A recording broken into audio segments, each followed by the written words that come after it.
Pokud chceme přidat nové slovo do slovníku, klikneme na tlačítko Přidat slovo. Napíšeme slovo, které chceme přidat do slovníku.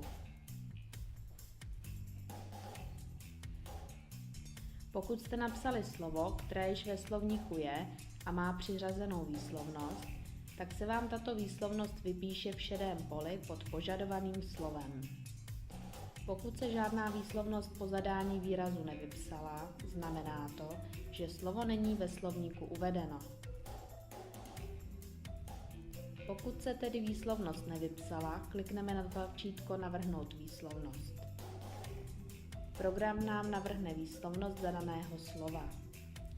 Můžete klidně navrženou výslovnost změnit.